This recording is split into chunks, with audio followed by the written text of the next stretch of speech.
नमस्कार दोस्तों, GT log podcast के इस एपिसोड में आपका एक बार फिर से स्वागत है। आज हमारे बीच में हमारे मेहमान हैं Vidya Basarkod and Arijit Ghosh. Before we start, we just want to have some maybe specific points to make. एक तो है कि हमारा जो कन्वर्सेशन है वो फ्री फ्लो में है और कन्वर्सेशन हिंदी, इंग्लिश और मिक्स भी हो सकता है। We will also try to bring some perspectives. So हम perspectives पहले draw करेंगे, discussion करेंगे and we'll try our level best to bring some outcome out of those perspectives as well. तो generally हम लोग 2 से 3 perspectives पर discussion करते हैं and then we bring them out in the form of a actual outcome. तो सबसे पहले तो हम लोग introduction से ही start करते हैं. We certainly want to know more about you, Vidya and Arijit. Vidya, we understand that you have a long career. You have worked with Mott MacDonald, Reliance Infrastructure. Then you also have worked with JP Infratech. Then you have worked as a MD and CEO to Ramboll India also. And currently involved in a lot of mentorship and skill developmental activities as well. So we understand your career. Maybe I think a lot of information which is available from 2000 onward. Okay. We want to understand more about you from maybe I think a earlier stage also. And how did you get into this designing and more maybe technology side of yours? So maybe I think you can start yourself and then we'll invite Arijit as well.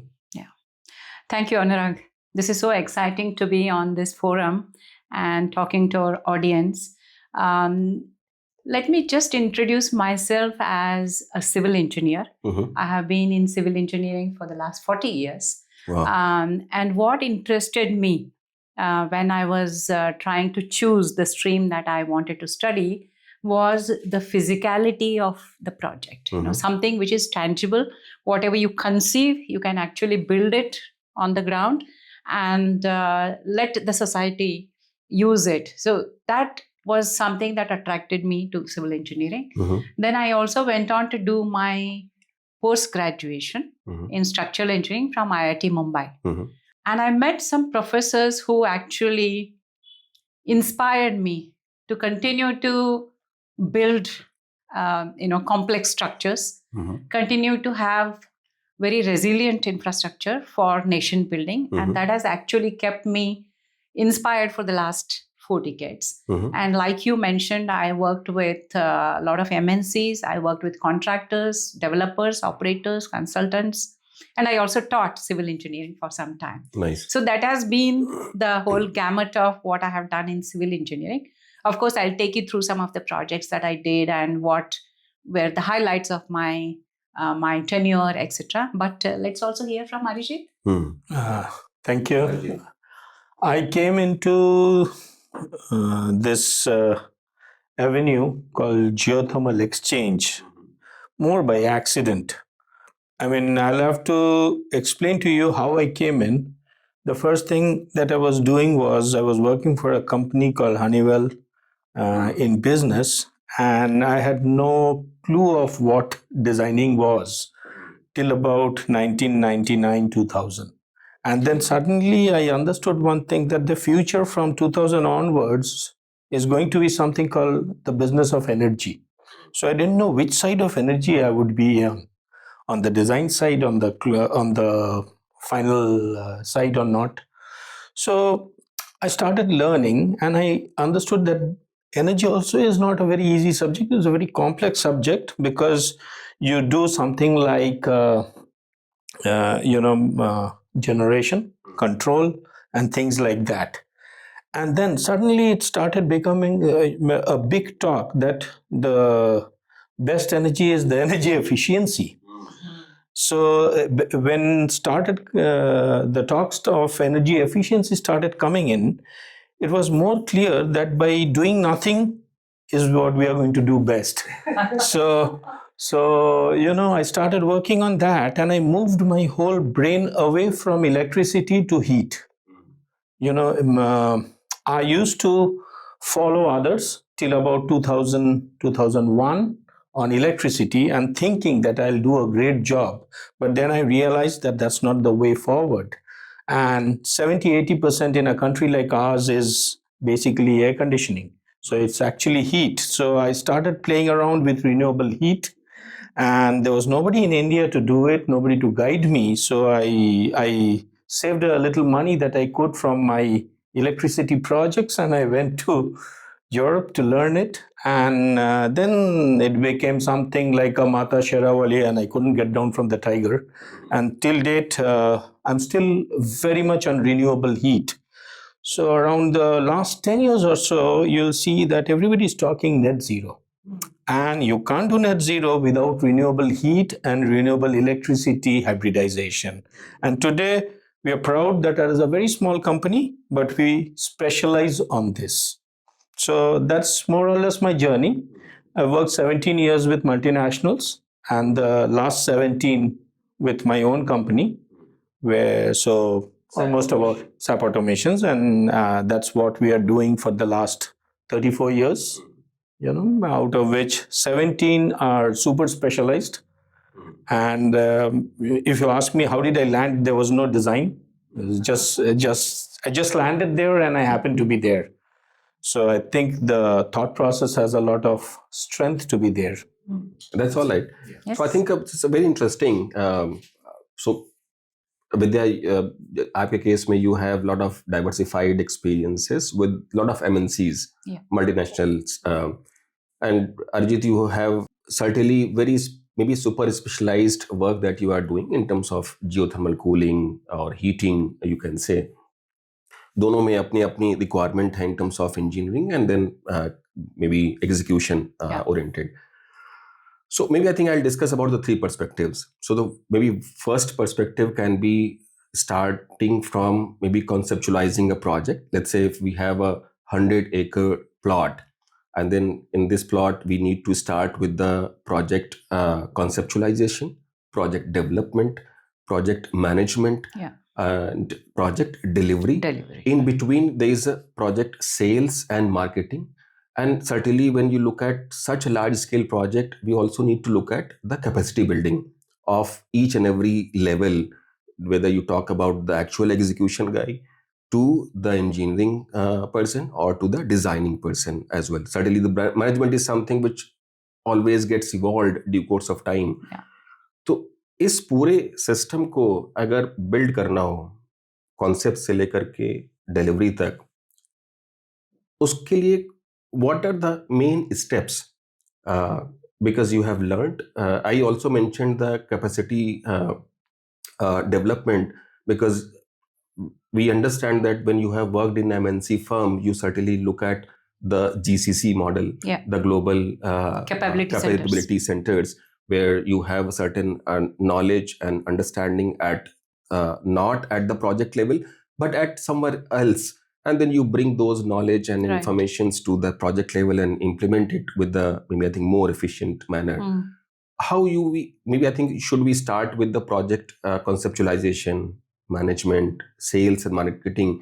Sales and marketing, I'll certainly pitch more in detail, because this is something which you have done with the JP Infratech. And we want to work. Maybe I think if I put this perspective across, my intent is to, let's say, look at one professional who wants to have a project and want to implement it, want to sell it off to the people, and then make some money out of it. Right? So that is the intent. So that is the first perspective. The second perspective is again very interesting. We all have been listening about the climate resilience, climate change, all these things. A lot of instances we get to know that कि हमारा जो temperature variation है वो उसकी frequency बहुत बढ़ गई है.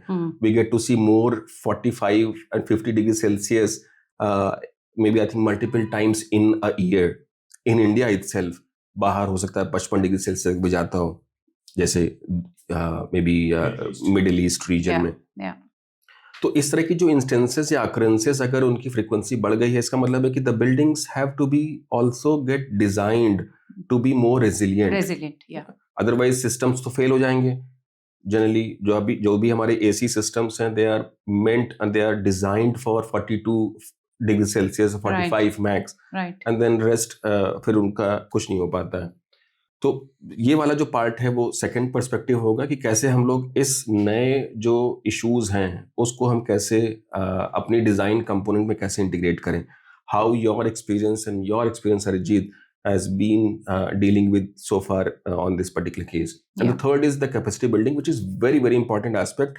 Because when we look at the country's growth, we talk about 8% year on year growth with respect to the buildings growth. And then we look at a lot of maybe knowledge and educational capabilities which are there in the form of universities, colleges, and then they have to integrate these things in terms of the maybe their curriculum. They have to be updated, their maybe other knowledge infrastructure they are not. So all these things that we'll be discussing on the third perspective.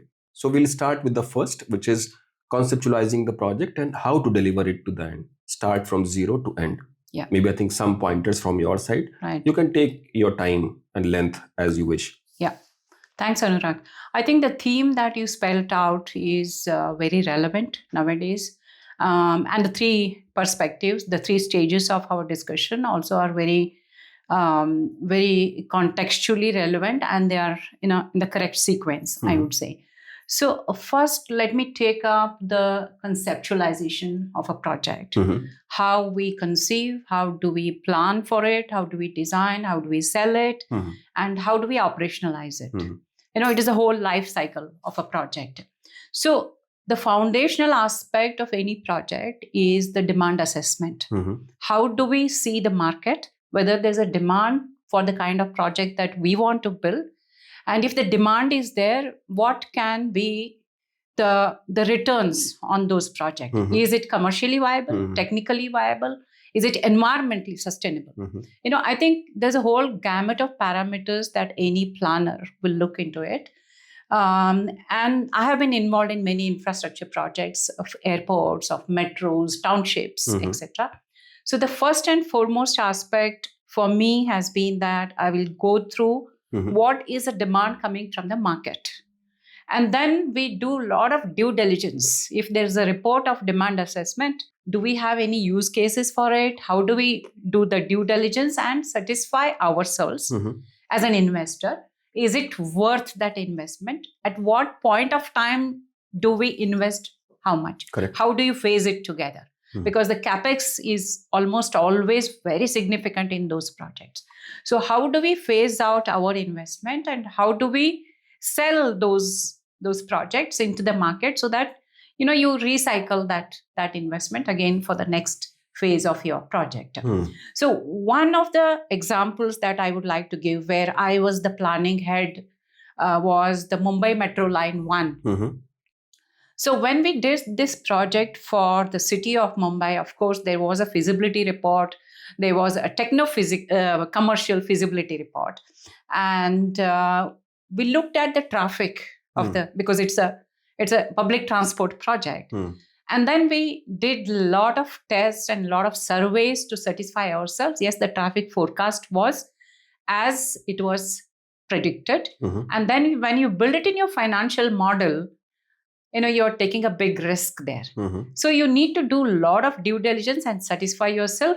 And then you will put together a team of experts who can give you that concept design, that scheme design, the detailed design of that. And who are those vendors who can supply you all that equipment? In this case, it was a rolling stock. That was a major capital investment. So you look at the whole world actually and get the best of those vendors who fit in your concept. When I say concept, it's just not the technical concept, but it's also the commercial concept of it. Over so many years of your concession, say 40 years, that you need to build, operate, and then transfer it to the government, will you be able to recover those investments? Will you be able to sell it to your customers? Will people come and use your facility or not? That's on the public transport. But if it is a township, is my property saleable? Is it attractive enough? Is it correctly priced for the target audience or not? So I think there is a whole lot of things that you need to look at. Of course, just one person will not be the expert. So you need to build a team of experts. and then have a lot of review meetings, monitoring, stakeholder management, because there are a lot of government agencies who are involved in it. So I think it's a very immersive experience that you have as a professional. Of course, you draw from your previous experiences and try to get those lessons in the current experience, etc. But each and every project that I have delivered has been an experience. I'm sure, Arijit, you will also want to add to the perspective, because you have seen so many projects and delivered. We would like to also hear from you. The projects that I work are slightly different. I don't have to go through all this. Either I'm lucky or I'm left out. But generally, mine is such a big niche, a small niche, that I need to walk very tightrope into the solution. And the assignment that I'm given is just deliver something which is like delivers so and so degree centigrade. And how I do it is nobody's nobody is bothered how I do it in terms of engineering. As long as I'm able to do that, it's fine. So I would not say that I have this kind of a situation. My situation is slightly different. That I need to make a test, I need to make a design, I need to make a engineering, and I need to do certain number of steps to deliver something. And what about funding? The funding is done by the project, because at the moment the 8 projects that we are doing, which is about close to 5,000 kilowatts in India, and all these geothermal projects are government projects with Airport Authority, CPWD, Indian Army. So it is a capex based project. So it's capex based project. So there is a tender. There is somebody who's doing the work, and my job is to guide it to the end. So that way, I think my responsibilities are little less in terms of the whole picture. I am just given a task to do, and I just go about doing it. So I think that's the primary difference between very different perspective. So I think so in your case, Vidya, there's a lot of stakeholders involved, and then you also have to deliver maybe I think the project along with a lot of stakeholders from your side as well. Yes, of course. So delivery side also, there are a lot of people who are involved, and then you also mentioned that key immersive discussions have to be there to make it happen, because sometimes actually it happens. Sometimes you don't know what will happen next, and then maybe the discussions happens to make the optimized risk only. So कि कितना हम कम जो है risk उसमें ले सकते हैं, then you take the next step. ज्यादातर मुझे लगता है कि प्राइवेट सेक्टर प्रोजेक्ट्स में तो ऐसा ही होता है, और गवर्नमेंट प्रोजेक्ट्स में तो फिर भी there is a allocated budget, and then you have to work as per the may be the higher authorities. So most of the projects where I have been involved, airports or public transport or municipal utilities, etc., are almost always for the wider public, the community, the society, etc. So not only are you responsible and accountable to your financiers, your investors, but also to the users, the customers. I think that is exactly where the alignment should happen, that what you're offering to the market, not only it has to be acceptable to the market, but it needs to be appreciated by the market. Right. Have you assessed the demand correctly? Have you aligned yourself with your investment pattern? And how transparent you are in your dealings? Because nowadays the market is so uncertain, not only because of geopolitical uncertainties, but also there are a lot of micro market matters who influence your projects. So the more open you are, the more transparent you are, the more you are involving all your stakeholders and let them know the risks upfront, I think you'll be on a better footing. If you are having all your information very close to your heart, of course, some projects do need that, but the more open and transparent you are, the more bona fide your intentions are, I think you will sail through the projects very well. That's been my experience. Okay. So maybe I think let's take an example. I'll give an example so that we can understand, maybe I think from the expertise of ascertaining the sales price. Right. And then maybe because I think the viability of the project happens when the actual sales happen, and the sales will happen when the prices are maybe, I think, rational, Yes. right? So for example, if we have a 100-acre land, and if we decide to have a, let's say, 200 villas, huge, maybe we talk about the elite housing, and then maybe at 200 villas, per villa cost, input cost, maybe I would say 2 crore rupees, including the land prices. How do you ascertain the sale price? Is it 3 crore rupees, 5, 8? Because the market also is full of such numbers. You can see the projects here in Noida, they may cost you as a buyer Yeah. 1 crore rupees. There are also certain projects which are 20 crore rupees also. It means that the input variation certainly has a difference sometimes, because of the land cost, because of the kind of maybe contractor that you have engaged, you have a consultant that you've engaged. But still, if the sale price from 1 to 20 times, if there is a variation, it means that there is something which needs to be defined for the listener more Yeah. carefully. Yeah. How do we ascertain the sale price? See, I think historically, the real estate market has been quite volatile. Uh-huh. Okay. One, because there is a speculative aspect to it. If you are directly connected with your end user, the speculative part is almost nil. But if you are a lot of people in the value chain between your customer and yourself, that speculative aspect gets multiplied. And then the risk also gets multiplied.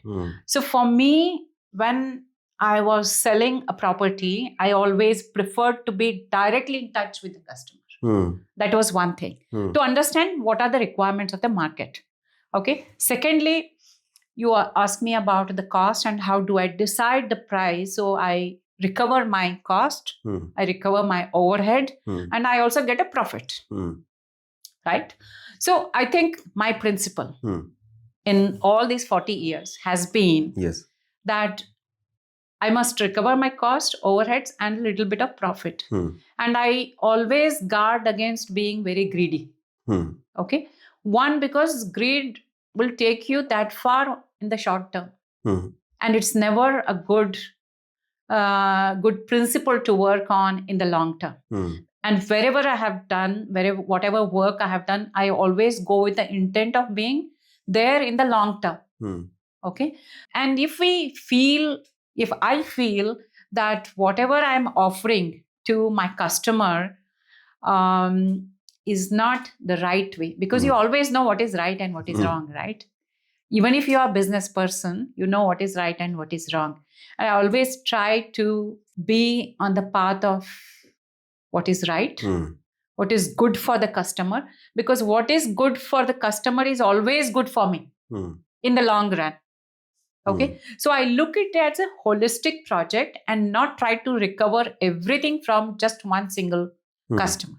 If as a project, if it fetches me the kind of return that I have committed to my investor, I think that is good enough.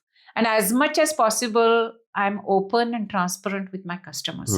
Whether it is in real estate, whether it is public transport, whether it is infrastructure, my principle and also my advice to people who have been in this is try to recover your cost, overhead, and profit.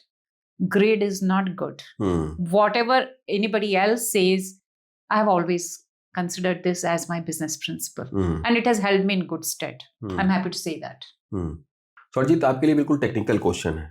Same 100 acres का plot है, 200 विलास बनने, उसमें geothermal cooling लगानी है ना?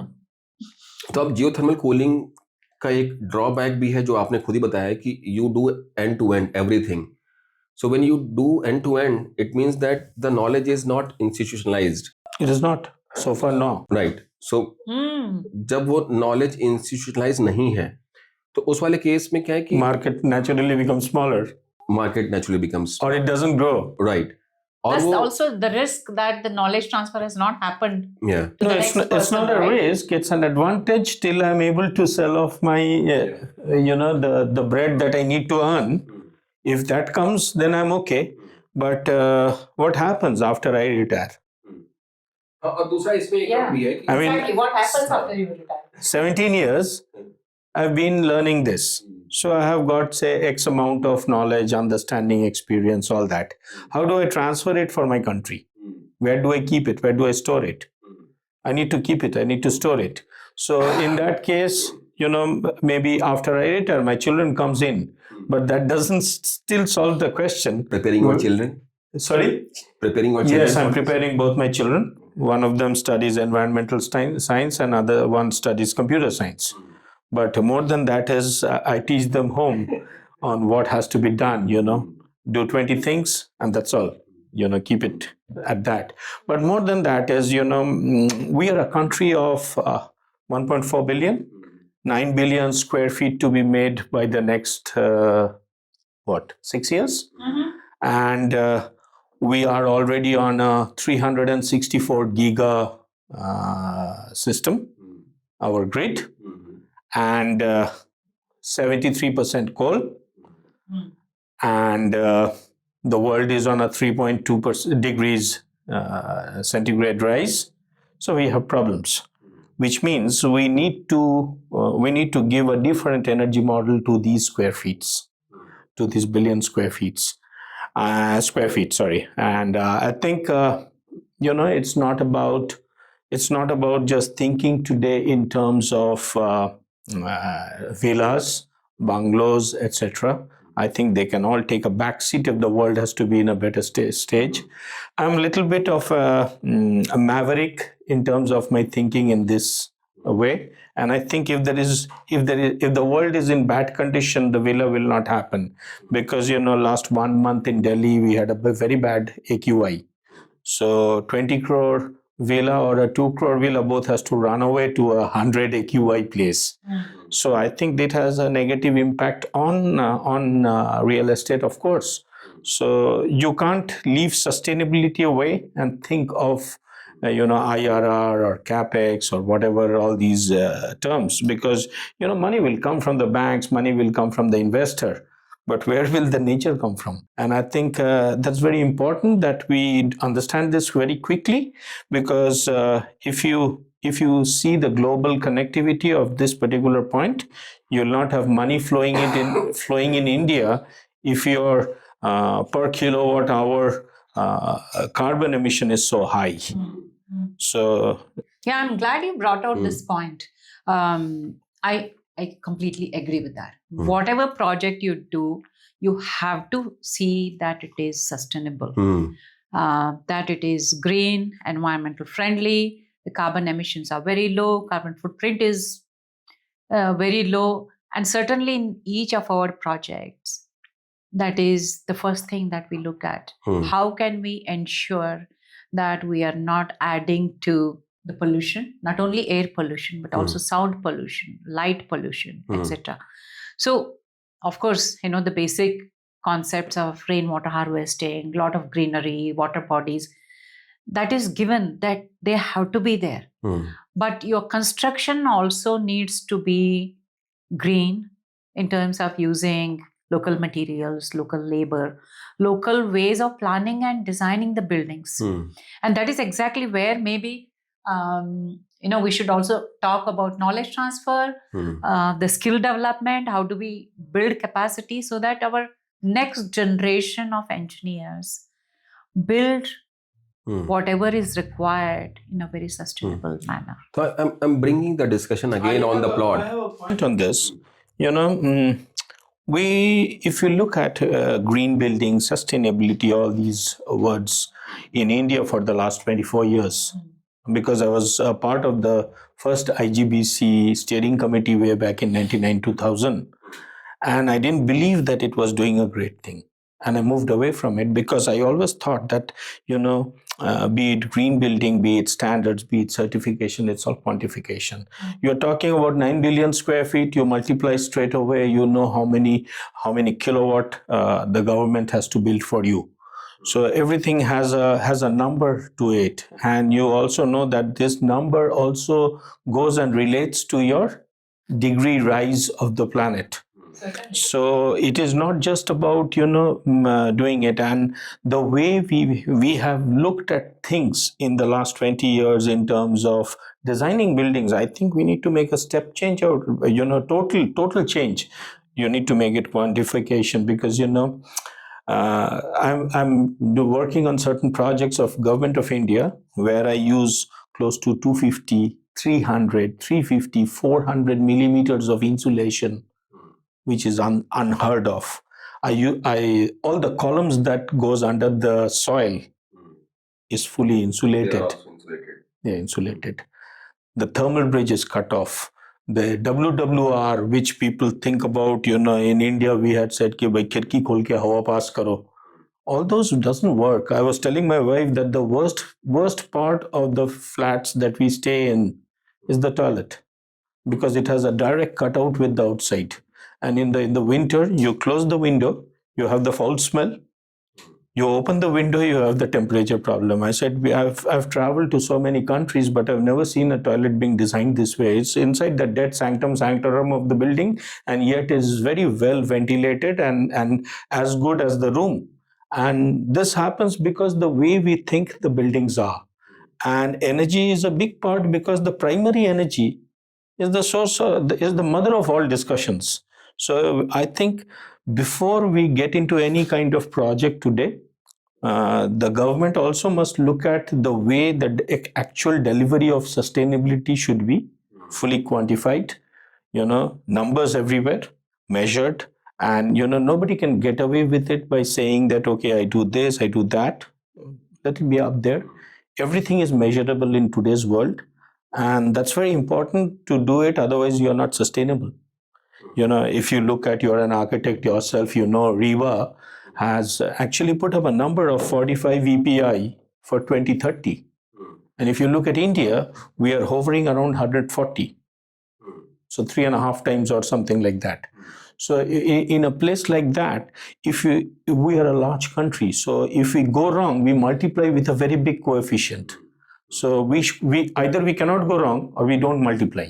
So whichever way you look at it. One more perspective to this discussion as a follow-up. So when we look at the transitioning from the conventional technology to the newer technology, just to enhance the energy efficiency, for example, we talk about the sustainability, and then there is always an apprehension of utilizing or installing such technology. For example, if geothermal is the technology which ensures the lower carbon footprint per capita or per square feet, it means that it has to also run.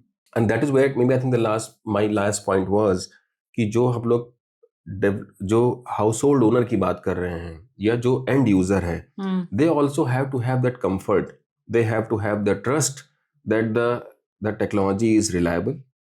They would not face the challenge once the technology is installed already and it is up and running. That is also the challenge, right? Correct. For the end user, it doesn't make much of the sense that you talk about the sustainability, global warming, and etc., and then your AC is not working. Yeah. Right? It has nothing to do with them. I also believe in that particular philosophy that the end user, they have to live comfortably without much of the hassle. So from the knowledge point of view, capacity building point of view, for example, if let's say Arijit knows about the certain technology and he's installing or implementing certain number of projects, and if we have to scale it up, scaling up requires a lot of maybe manpower, lot of technology. And apart from this, there are other technologies also, for example, renewable, BIPV, building integrated photovoltaic, or such maybe energy storage. We see a lot of DG sets around in Delhi NCR or in a lot of other areas of the country.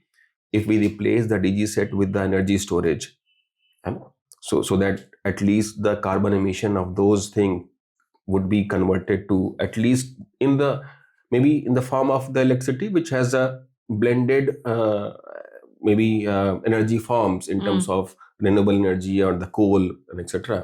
Now इस तरीके के concept में ये बहुत जरूरी है कि buyer का जो कंफर्ट है उसको कोई कॉम्प्रोमाइज ना करे, है ना. It is important because you will be able to sell your project when may be I think there is a surety कि वो प्रोजेक्ट जो है 50 साल चल जाएगा, या जो इक्विपमेंट हमने लगाया है उसकी लाइफ साइकिल लेटेस्ट से 25 साल है, 25 साल तक वो चलेगा वो, and then you don't have to worry about the such project. तो इसमें एक तो है कि जैसे कैपेसिटी बिल्डिंग का कंपोनेंट है, यू आल्सो मेंशन जीसीसी. तो एक तो है कि हमें स्केल अप करना है, उसके लिए हमें नॉलेज को कैसे या कैपेसिटी को कैसे स्केल अप करें. दूसरा है कि अगर हमें कोई नई टेक्नोलॉजी करनी है, इम्प्लीमेंट करनी है in the Indian context, what are the best method from your perspective, you both? Yeah. So let me give you one example. Yeah. You brought out this reference to the global capability centers. Yeah. So I have been doing this for the last 20 years. The first one was about designing bridges for a high-speed railway in Italy. Mm-hmm. Okay. So when we have this team of Indian engineers working for a project which is international, one, they get to know the kind of efficiency that comes into the project. And they also get to work on state-of-the-art software. So when we are working and contributing to a project outside, the knowledge from that side also flows into India. Yeah. And I can give you another example. I was working for this Danish company called Ramboll. And Denmark, one of the leading sustainable countries. Yeah. So when we work with colleagues in Denmark or Sweden or any of these Nordic countries, the kind of sustainability practice they have in their society, it comes into the Indian engineering team. And then we use it for our own Indian projects. So we recently did a pilot project for the rejuvenation of the river Ganga under what is called Indo-Danish Green Strategic Partnership. Okay. So we are working for our river here, and the knowledge comes from Denmark because they have very clean, beautiful rivers. And of course, we have great rivers, but almost all of them are polluted. So that kind of knowledge transfer on sustainability happens during projects where the global capability centers are. That's one way of getting sustainability into your projects. Second, more and more, I believe that you must also look at your traditional planning and designing of buildings, ancient wisdom of how our ancestors lived very close to the nature. That is something that we are trying to bring into each aspect of planning. And this is, we are talking to some universities to build a part of their curriculum in building physics. Okay. How does a building behave during the day, during the night, when there is sun, winter, summer, etc. And how do we optimize the energy consumption in that? That's exactly what you have been telling, Arijit, about energy efficiency. Actually, when I started doing geothermal, I actually picked up the geothermal in Europe. I started learning in Europe, and I used my and I thought that क्यों यहाँ पे अपना कमजोरी दिखाए, we'll go to Delhi and find out what it is. I came here, I found out that nobody knows anything about this subject. Slowly, when I started going deeper into it, I found another problem. We are a country where most of India's climate, out of all the either 5 or 14, whichever classification you go into, but I think we are talking about a 14 also now. But at the end of the day, big part of India is cooling. And when you say cooling, it's a lot of cooling degree days, close to maybe 3,500 to 4,000 in some cases also. And a little bit of Ladakh is for heating or whatever. And that also is a very high heating degree days. So we have a situation where our buildings balance of energy according to the climatic condition of the whole year is not a straight line. It goes up and down and things like that. So two things came to my mind. One, that my knowledge is not sufficient to handle geothermal with this condition. So I went back and building physics, I did a passive house course way back in 2014, 15. And I learned the trick. I didn't want to become the superpower in passive house or in building physics, but I learned so much which I could put to good use in my projects and cut down maybe 30, 40, 50% of what the actual thing is. And I've been successfully doing it. Otherwise, designing a building in India with a thermal load of 60 watts is almost, it's absolutely no. Because if you look at worldwide, passive house is done on 10 watts per square meter. Technical number 10 watts, and that's without any kind of thing, just the encapsulating of the building. And in case of encapsulating of the building, you just 10 watts. So way back in 2009, a team from Passive House, they wanted to do a simulation in Mumbai, and they did one, and they said, no, we can't do it in India. I have been able to reach 60 watts per square meter thermal load. And in India, with the Indian way, Indian thought process, Indian buildings, I did not tell the architect to change the way I need the building. Their building, I've been able to do it at 60 watts. And if I am able to do it at 60 watts with geothermal, we are able to crack it easily. So is it in urban area or semi-urban area or where? Is it the multi-storied apartments? No, it's not multi-storied apartments. The buildings that I'm doing are CPWD office buildings, 5 of them. Okay. And one of them is a old age home. So it's a 24-hour format building. There's another building which is an hospital in Leh, which is also a 24-hour format building. And I use all three for this: heating, cooling, and hot water from the same system. But before... And what's the energy source? Energy source is geothermal 80% and 20% solar. And if I fall short, a little bit of the grid. So the grid is my generator. Okay. Solar is my primary source. Okay. To run my geothermal, which is my constant source. So definitely this needs scaling up, right? If you can achieve that kind of efficiency. See, I don't know when Anurag knows a bit of my history for a long time, but then nobody listened to me for the first few years. It wasn't easy to convince anybody, but slowly the government has also become more receptive. The organizations have become more receptive. And I agree because, as Anurag said, people have to be confident that it'll work. I may not do it correctly, but the technology has been up there. And actually, if you look at the history of geothermal, it was first found out in, I think, Alexander's time. So something like minus 300 something BC. 330 BC, and the science is there. The rest of it is for us to understand. हमारे यहाँ पर भी जितनी भी heritage buildings हैं, they have been using such heat exchange as a... No, in Scotland, for example, or in Ireland, for example, no castle is allowed to do anything except geothermal. Except geothermal, yeah. Number one. Number two is, if you are going to have this, how can you reduce your carbon in the grid? If you are going to take grid, so theoretically, if you look at it, if you put a pencil and an A4 paper, all your buildings must have no connection to the grid. So you're off grid. So if you are off grid, what are the sources? You may not have wind.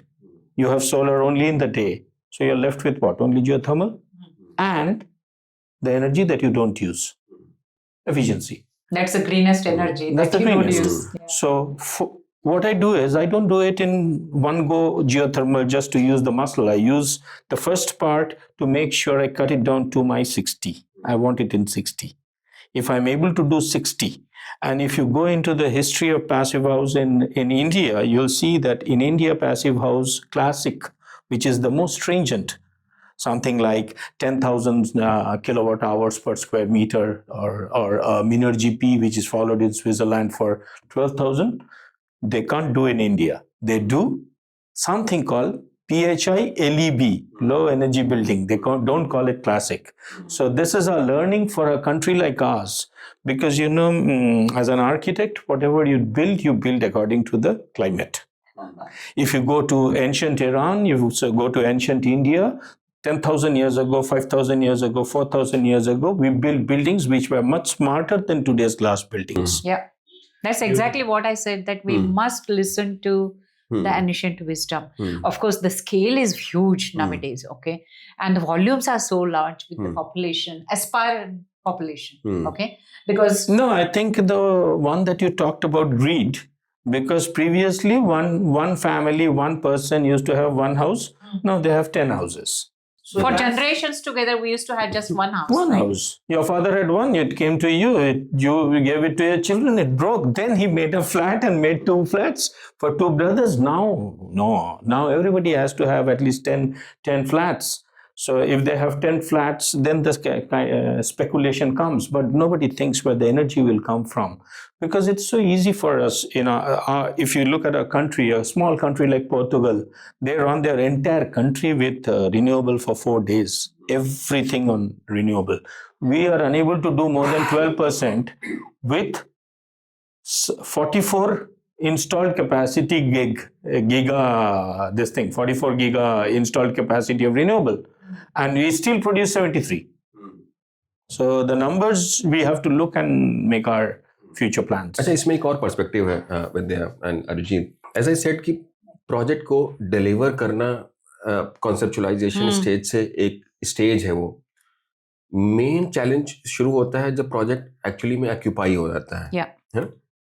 अब उस वाले case में, most of the cases में, I give you some examples, जहाँ buildings में हम लोग जब बीएमएस यूज करते हैं, after some years, may be I think 1 साल 2 साल के बाद ही उसमें से कुछ टैप पॉइंट्स जो है वो खराब हो जाते हैं, तो लोग उस टैप पॉइंट को निकाल करके फिर रेस्ट ऑफ द एरिया में उससे डेटा कलेक्ट होने लगता है. उस टैप पॉइंट का डेटा मैनुअल कलेक्ट होने लगता है, फिर वो टैप पॉइंट्स और बढ़ने लगते हैं, और फिर कुछ समय बाद ये डिसाइड हो जाता है कि नहीं, इसको हटा देते हैं, और वो सिस्टम से बाहर हो जाता है. पीपल रियलाइज कि जो हमारी फैसिलिटी मैनेजमेंट टीम है उसमें कुछ इंजीनियर रख करके उनसे हर एक सिस्टम्स के डेटा कलेक्ट होते रहेंगे. So that is where we feel that जब हम लोग इस तरह के डेटा कलेक्शन के पॉइंट्स को इग्नोर करते हैं, है ना, we don't collect the data, it means that slowly and gradually will not have the data और performance about the building as well. और उसका एक रीजन ये भी है कि लोग बीएमएस खरीदते हैं, जब तक वो AMC free of cost available है तब तक चलाते हैं, उसके बाद उसकी एएमसी जो है वो लोग रिन्यू नहीं करते हैं. और ये मतलब 90% केसेस में ऐसे ही होता है. सिमिलरली फॉर सिस्टम्स ऑल्सो, हम लोग जब एयर कंडीशनिंग सिस्टम्स की बात करते हैं, मैक्सिमम लोग, क्योंकि हमारी इन जनरल जो डेमोग्राफी है वो अभी भी वो प्राइस सेंसिटिव है, they also are equally sensitive for the opex. तो जब हम लोग स्प्लिट एसीज खरीदते हैं तो हम ये भी समझते हैं कि उसका 1 साल में एक बार ही बस रेफ्रिजरेंट रिफिल होगा, उसकी एक कॉस्ट है 1500 रुपए, उसके अलावा ज़्यादा कुछ नहीं होगा, क्लीनिंग होगी. लेकिन जब हम लोग वीआरबी सिस्टम खरीदते हैं तो सबको पता है कि उसकी जो एएमसी कॉस्ट है वो कॉस्टलियर है, महंगी है, वो शायद 10,000 के आसपास होगी एक एएमसी. और वहीं से लोगों का जो डिसीजन मेकिंग है वो चेंज होने लगता है. बिल्डिंग्स में भी जो कमर्शियल बिल्डिंग्स हैं उसमें भी यही होता है. आप देखिए, most of the public sector जो प्रोक्योरमेंट प्रोसेस की बात कर रहा हूँ, अरिजीत एक बिल्डिंग कर रहे हैं जो थर्मल कूलिंग से झांसी में, which is a library building, right? नहीं, it's an office building of the commanding works engineer. Where is this? Jhansi. अच्छा, एमईएस की बिल्डिंग है, इसका मतलब ऑफिस बिल्डिंग है, गवर्नमेंट की है. अब वो इंस्टॉल हो गया, certainly it will run good way because of maybe I think my friend Arijit, but मुझे लगता है कि ड्यू कोर्स ऑफ इयर्स में उसका एएमसी का जो कॉन्ट्रैक्ट है अभी डिफाइन नहीं हुआ है. अगर हो गया तो अच्छी बात है, because if the AMC contract is not with the main may be manufacturer और जो इंस्टॉलर एजेंसी के साथ में नहीं है, it will have the challenges in due course of years. I will have to give the phone number to my children. हाँ, बिल्कुल देना चाहिए आपको. जाना चाहिए वही करने के लिए. तो ये जो पार्ट है वो इन जनरल सोसाइटी या डेमोग्राफी का हिस्सा है. ये जनरली हम लोग एएमसी को इग्नोर करते हैं because of the opex cost reduction. If you have 5 ACs in your home, you tentatively don't budget the opex कि हमें 5,000 रुपए पर एसी के हिसाब से 1 साल में करना चाहिए. नहीं करते हैं. और जहाँ पे हमारी डेमोग्राफी इस तरह की, जहाँ पे हम लोग 50-60 करोड़ लोग ऐसे हैं जहाँ पे अभी उस लेवल पे भी नहीं सोचते हैं, जिनके पास में एक सिंगल रूम घर भी है, अवेलेबल है। तो हमें लगता है कि we have to be think rationally. We have to be thinking more like thinking for the masses rather than for the elite. तो अगर हम masses perspective से सोचें, वो important part बहुत है कि हम लोग बस स्पेसिफिक पर्सपेक्टिव ये है कि जब हम लोग स्पेसिफिकेशन डिजाइन करते हैं, क्या हम लोग एएमसी भी उसका पार्ट बनाएं? क्या डिलीवरी के बाद जो चैलेंजेस हैं the customer has to face ultimately. अगर एक बार बिल्डिंग की कॉस्ट अगर 2,000 रुपए या 5,000 रुपए पर स्क्वायर फीट है, हो सकता है वो 5200 रुपए हो जाए, it is okay, right? Because वो कम से कम 10 साल तक तो चलेगी, 10 साल तक तो हैसल फ्री चलेगी। इसमें एक और पर्सपेक्टिव है कि जो इंस्टॉलर है वो गायब ना हो जाए।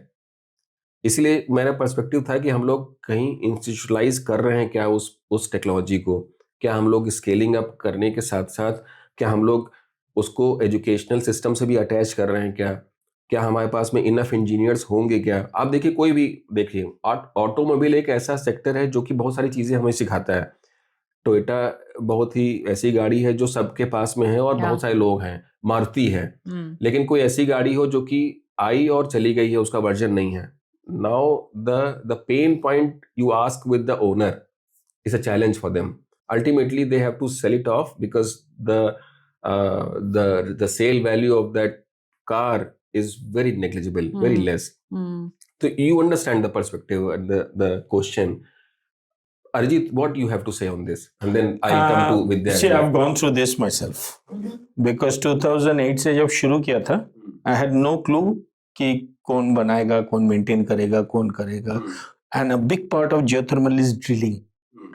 You know, and drilling is not something that you can do just because you want to do. You need a lot of experience, you need a lot of equipments to do drilling, especially geothermal drilling. So 2000. So how deep do you have to go? I normally go between 120 to 140 meters. Meters? Yeah. 400 feet plus. So it's easy. So it's not you have a heavy duty equipment for that? Not me. There is a driller available. Okay. जिसके पास है. ठीक है. So driller जो है वो एक कोई भी हो सकता है, करेक्ट? हाँ, you need to teach the driller a little bit. Either teaching करके वो driller. What are we doing in Leh? We are doing it with a local driller. Right. हाँ. You know, made in Leh for Leh. So this is the knowledge which can be built. Of course, it can be built. Now, how did I pick up? The other thing is, when you do, see, when I started with one project, two projects, something like that. And then I saw that my whole team was in that project. So next project comes, we said, sorry, we can't do. Capacity constraint. Correct. Because I can't take and then, made sure everybody weeps because of me. So we did one thing. We said, ki theek hai, we'll build up 3-4 ancillaries. We made ancillaries, but we also made sure one thing smartly. We didn't keep any financial conditions with them. We told them, we will teach you for this and you are free to do your work also. And we built them up. Today we have multiple drillers in India. I can take at least maybe 20 cities in India where I can get it drilled. 20 cities. Oh, wow. So धीरे धीरे बनाना पड़ा. It didn't happen in a day. Obviously. Then I have a team which can do any kind of piping. And I kept the brain part with me because we are trained. You can't take this training and put it in a shop, but the rest of the things you can. So we have done it, and today we are proud to say we have 3 companies, and to make to test our corollary that it is working, we have used this same formula in Leh, which is a 2.5 megawatt system. And this system is not only the largest in India, but I think outside China, this is the largest. And it could be one of the largest top 10 buildings in the world in terms of single building. With such a huge volume. Such huge volume. Now I want to come back to what you said in terms of BMS. BMS, I'm one of those earliest primates of BMS because I'm ex-Honeywell. But not the BMS especially. No, wait a minute. Yeah. BMS is required when you're handling chillers. You don't require BMS for a VRV or a DX, and not for geothermal. So if I don't have a BMS, I cut down that tags or tag points or your IOs. That's why my company's name is S.A.P Automation, because we started off with this. We thought controlling will be a business of future, and in 2 years, 3 years time, we realized that it's going to go out of the window, and it went. Today, you control things by complicating the thing first. Because you complicate it, that's why you need to control it. If you simplify it, you will not require it. You tell me one thing, you take all the Indian cars which has got ADAS. Everybody has a problem in the software. कभी बंद हो जाता है, कभी system update करना पड़ता है, कभी कुछ. You go to the Marutis. I drive a car which has nothing, no intelligence. The car and me are in perfect sync. Nobody has intelligence. सीधा गाड़ी स्टार्ट करो, गियर में डालो और चलो. Believe me, I've been driving this car for 7 years. It's never stopped in between. So we need to keep certain things simple. Buildings are like human beings. They're like babies, and you have to think for them because they can't think on their own. And if you try to do too much hodgepodge in the building, you lose the entire control over the building. And therefore, you make such a juggernaut that you can't control. Geothermal is actually, if you look at it, it's basically, if you take away the urban heat island, it's actually a chiller system because it's a complete closed loop hydronic system. Geothermal is not magic, it's not rocket science, and neither it's something given by God. It's very common sense approach to life. But the things why we don't do it, because out of my 17 years, I think 10 years I understood only one thing, ये India में नहीं चलेगा. तो India में नहीं चलेगा, क्यों नहीं चलेगा, इसका आंसर किसी के पास नहीं है. तो लेकिन at the end of the day the story is like ये अभी चलने लगा, चल रहा है. So I think more success will come, more and more it will come. We are a country. I think we adapt slowly for everything, and I think when we adapt well. We copy beautifully, and just make sure Control C, Control V at full speed. And I think over the next 10 years, I think is very crucial for India for two things. I don't look at billion square feet, million square feet as the issue. I think two answers we must have as a country. One, what should be our primary energy supply? And the second thing is, what should be the combination of that primary energy supply? Because, we are a coal-enriched country, but in spite of that, we bring coal from Australia and things like that. But more than that, coal, if you see the chemical composition of coal, it has C136. Do whatever, you can't make it, you can't take it away. So the chemistry remains where it was 1,000 years back. It's going to remain like that 1,000 years ago in front. And if our buildings are going to be run by that, the results are going to be the same. So we have to think differently. Fair point. So with your perspective in terms of... I do agree that we need to keep things simple. Having said that, because of the diversity and complexity of the country, and because we have such a huge population which is aspiring to be at a certain level, you can't deny them that, right? And this whole developing country narrative is making our solutions very complex, very political. And whatever you say about our country, the exactly opposite is also true. When we come to the maintenance culture, it's not there as a part of our day-to-day operations. We are not very good at maintaining whatever we build or whatever we construct, whatever our gadgets, etc., etc.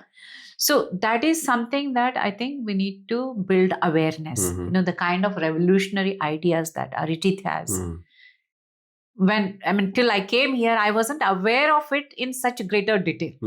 Okay. one is, I think, awareness, building that awareness on how we have solutions. Second, the maintenance culture. And thirdly, I was just reading about the repairability index that the government is working on most of our gadgets, the hardware. Now there will be a requirement that you need to set up repair shops for that. It's not just the use and throw culture, which is completely detrimental, not only the country, but to the planet. I think we will have to, and that is again the maintenance culture. Yeah, repurposing. You have a gadget, maintain it. When it falls sick, repair it, which we have done again, right? Yeah. We have done it for ages. Yeah. But now that culture is changing. I think only in the last one generation, it's use and throw culture. I think we need to stop it. So building awareness, of course, with children in schools and education, in colleges, etc. And taking people like him to talk to the youngsters, to build their confidence in the future of engineering. All the work that you are telling us, you need core competency of engineers. And a lot of our engineers, youngsters, they only want to go to AI or machine learning or IT, etc. But who will do this kind of engineering? That's something I think people like you should go and talk to students. उसका भी एक और reason है, मुझे लगता है कि that we can always discuss separately, because younger generation always look for, maybe I think the earning capacity. Earning potential. Nothing wrong in it. Nothing wrong in it. There's as nothing. long as it serves a long-term purpose somewhere. Yeah, absolutely. So there is nothing wrong. Yeah. I think that is how I think that the such technology or the specific areas, they also have to be more maybe a revenue generating domain in due course of time. And we are fully, maybe I think, hopeful for two things that I have seen myself and I have tried to do it is, the first thing was when I entered my career, that point of time, the first cost used to be the discussion. Tuck, and then you go away. Going by that, geothermal would have never come into this country. But believe me, today, if you look at Niti Aayog, if you look at Government of India in general, if you look at CPWD, everything clearly says TCO, total cost of ownership. In that format, you have to give your capex, your opex of 10 years with your multiplication of cost of operations per unit, plus your ANMC, AMC. And then the fourth one that I think should come in any time now is the emission of all the lifespan. So quantify emission into that and the game changes. And I was talking to somebody a few days ago and he said geothermal is very costly. I said 3 times. So he fell off the chair. So I said, you come back to the chair, I'll tell you something. I said, what is, in your opinion, what's the life cycle of your HVAC? Say chillers, be comfortable with chillers. So he said at least 10 to 15 years, 20 years. All Delhi hospitals till about 2 years ago were all 22-year-old chillers. I didn't know that, but it is. Yeah. So that's 15 years. So if you take 15 years, you take all these 4 combinations of CAPEX, OPEX, O&M, AMC. Geothermal is by far the cheapest. And cheapest by what percentage? 20%, 30%, 40%. Okay. The whole life cycle cost, if you come. You take just on 10 years. If you take 15, even better, geothermal. So now the question number 1 is, okay, geothermal is so good. How do we teach our students? You go to mechanical engineering thinking it's mechanical engineering. You're wrong. My wife is a geologist. When we started, she said, "Ye to bhai haath ka khel hai." Till today, after 17 years, it is no haath ka khel. Because it's not geology.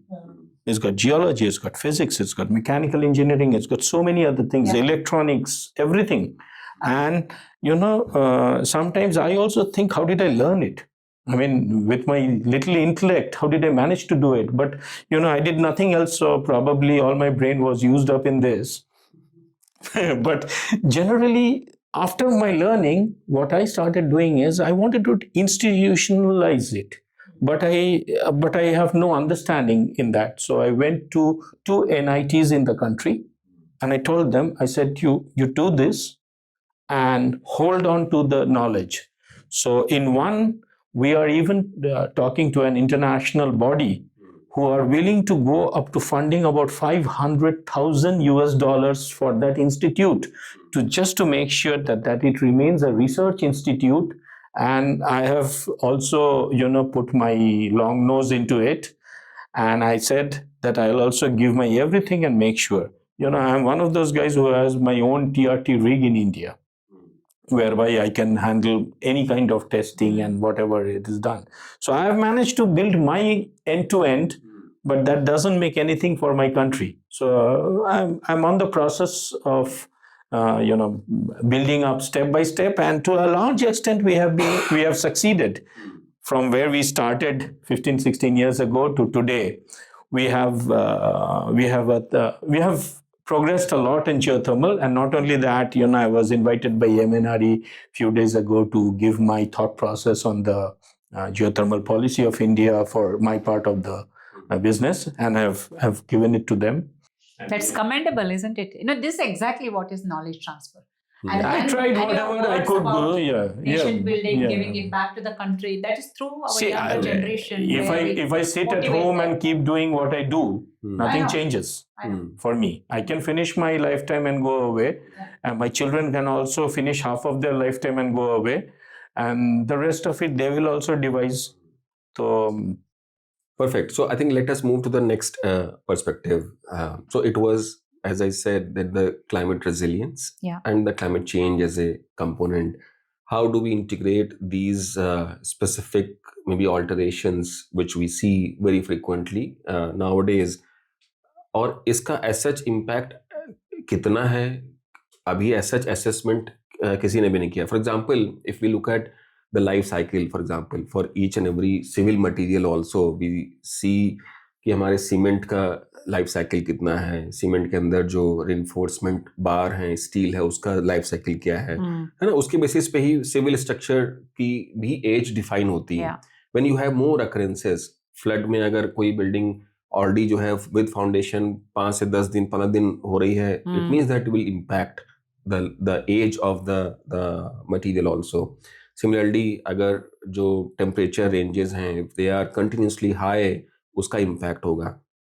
तो एक तो component है ही है कि इन terms of research की, जिसमें हम लोग बिल्डिंग मटेरियल में यूज करते हैं, उसका may be adjusted life cycle क्या होगा with respect to the current may be climate change scenarios. That is one thing. But in terms of design, वो किस हिसाब से अपने आप को अडेप्ट कर रही है? क्योंकि ज़्यादातर केसेस में जो रिक्वायरमेंट है, लेट्स से अगर flooding as a may be disaster की तरह देखें, टेम्परेचर देखें, या in terms of other specific जैसे टाइफून या इस तरह के अब जो occurrences in our coastal areas हैं वो बढ़ रहे हैं. तो कुछ तो चीजें हम in any case there are certain things which can be the highest number of deaths come from lightning. Yeah, lightning. I was speaking in a conference on the 9th. No, I totally agree, Arijit. I had no clue that lightning is such a menace.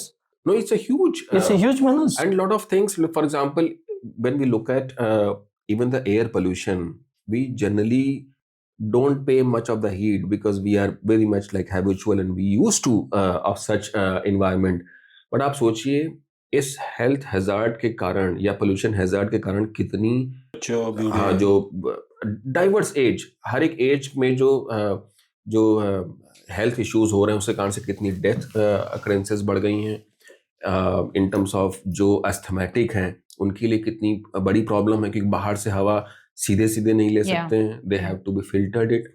We recently installed one direct air outdoor system, DOS, direct outdoor air system, in one of the maybe house in Delhi, क्योंकि उनका बेटा asthmatic था. Okay. They have to have such system जिससे maybe throughout the house. Throughout the house. Okay. हाँ, ताकि उनको fresh air जो है वो मिल सके, और फिर उसको फ्रेश एयर आ रही है तो उसको प्री कूल भी करना होगा. तो apart from having the air cooled system installed already, they have to have circulation a, होना चाहिए. yeah, they have to have a See, pre-cooled in passive clean house- air. In passive house, passive house का ही This एक is- component है ये. this is a component, Right. and all my buildings have MVHR. Hmm. It's called mechanical ventilation and heat humidity recovery. Hmm. When you open the window, you have no control over the RH which is outside. So the moment exchange happens, it is increasing to your cooling load. You have no control over the pollen. You have no on the allergens. Nothing. So everything needs to come through a mechanized ventilation system. So in case of balanced ventilation in our country, who designs ventilation? Nobody. But you come to a small company like ours, all our buildings have mechanical ventilation and heat recovery, and it cuts down 30% of up to 30% of your cooling load. You think 60 watts per square meter is so easy? No, it's not. You have to do many things before you reach there. And if you look at that, in abroad, where you have, say, a -2 or a -20, how you can exchange directly? You can't. So the same principle also applies for us. 45, you can't exchange directly. You have core cutting and axial fan. That's 125 years old.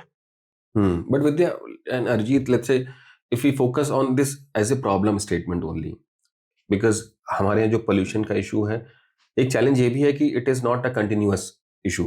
It is there for couple of months, 3 months. Yeah. वो problem ज़्यादा है. Yeah.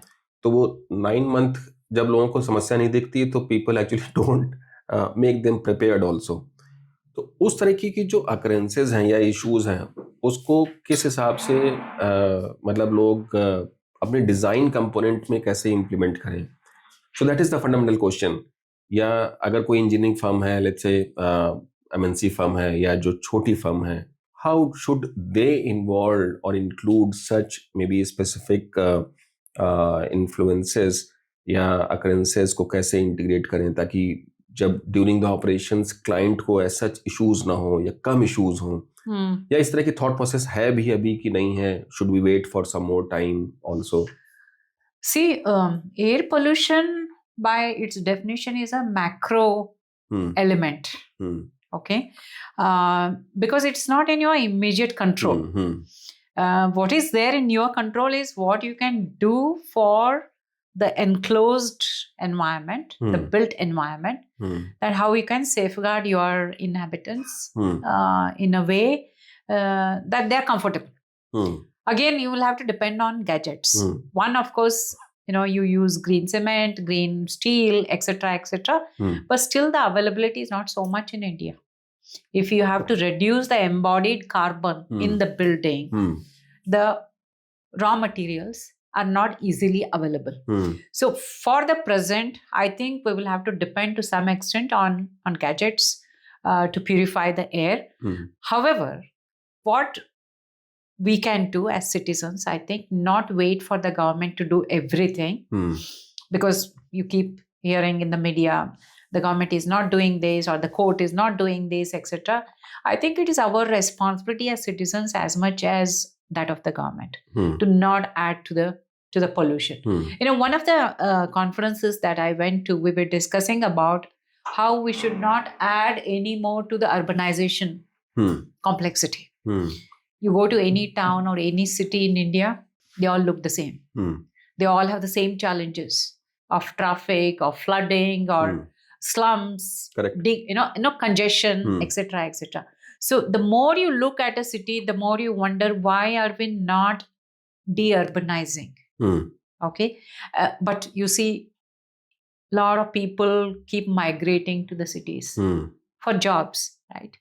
So one of the solutions was, instead of getting people to the jobs, take the jobs to the people. And again, I'm drawing from an experience of the global capability centers. Now, most of the GCCs are getting relocated to tier 2, tier 3, tier 4 cities. Okay.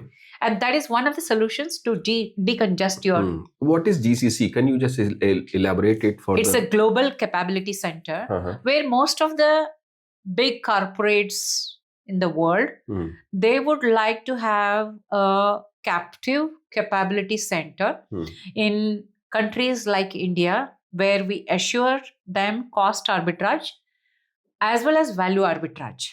One, because the man-hour cost of an engineer in India is much less than anywhere else in the developed world. That is not to say that the value is not there. Our engineers are as brilliant as anybody else in the world. But they are not very expensive because of various legacy issues. Okay, so most of the organizations world over would like to have their center of excellence or captive capability center in India, where they utilize the capabilities and the skills of our engineers to become more competitive in their own local markets. Okay, because you are using a component of Indian engineering, you are far less costly in your local markets and you are far more competitive in your local market. So that is an opportunity for Indian engineers because they are brilliant, and most of the times their brilliance is not really getting duly acknowledged in the international forums. So when the international companies come to India and set up this kind of teams, they get to really showcase their brilliance, their skills. One, and like I mentioned earlier, the knowledge transfer happens both ways. Our knowledge goes to those projects elsewhere in the world, but because you are dealing with multicultural, multinational teams, you also get to learn from them. So these are the global capability centers. Right now, we have about 2,000 GCCs in India. Some of them GCCs global capability deployed centers. by different MNC firms here.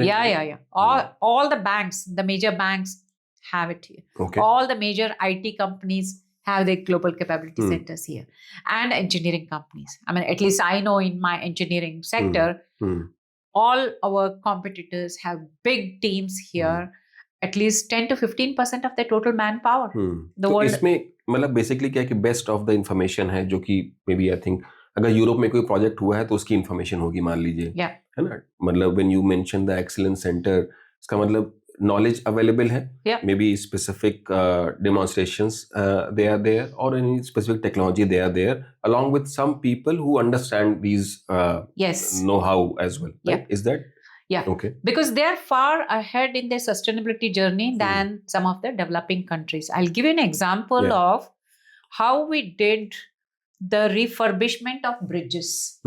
Okay. In one of the countries that we worked for, they were electrifying the whole rail line. Okay. And across that rail line, there are a lot of bridges. Okay. And because of this electrification, you need far more headroom, between the bridge and the railway line. But the bridges have already been built many decades back. So how do you raise them so that you get the headroom? We don't want to demolish them because that's not sustainable. So actually, they have this technology where you cut those columns and bring those bridges up and again reinforce those columns so that you get the headroom that you want. Higher. This is completely unheard of because if you don't have that headroom, you just demolish a bridge and build a higher bridge. But they didn't do that. They actually physically raised those bridges while the traffic was on one of the lanes. Wow. So this kind of project is what some of the engineers, Indian engineers, are involved. So naturally you get that knowledge, right? So then they'll come out and say, okay, in India, let us not demolish these bridges. We know the technical know-how. We have this knowledge to simply physically raise those bridges and make them functional and extend their lifespan. Lifespan, yeah. So this is a sustainable solution. Yeah. So that is where I say GCCs have a great role to play in India's journey on sustainability. Very nice. Okay. One more aspect, maybe I think you both can reply with respect to a lot of built mass that we have, जो buildings 20 साल 25 साल पहले बनी थी और या उसके पहले बनी थी, उनमें कूलिंग एज ए कंपोनेंट सही तरीके से उस समय डिजाइन नहीं थे, या मैक्सिमम बिल्डिंग्स उसी तरीके की थी जिसमें पैकेज्ड एयर कंडीशनिंग सिस्टम, हाँ कुछ में एसी भी नहीं थे और कुछ में एसी भी थे, तो पैकेज्ड एयर कंडीशनिंग सिस्टम या स्प्लिट एसी, विंडो एसी, इस तरह से बने हुए थे। Retrofit market, retrofit Yeah, market, हाँ। तो retrofit. Second tier third tier cities में बहुत सारी बिल्डिंग्स हैं, गवर्नमेंट की, नॉन गवर्नमेंट की, जो कि इस तरीके की रिफर्बिशमेंट या रेट्रोफिटिंग की रिक्वायरमेंट रखती हैं, है ना।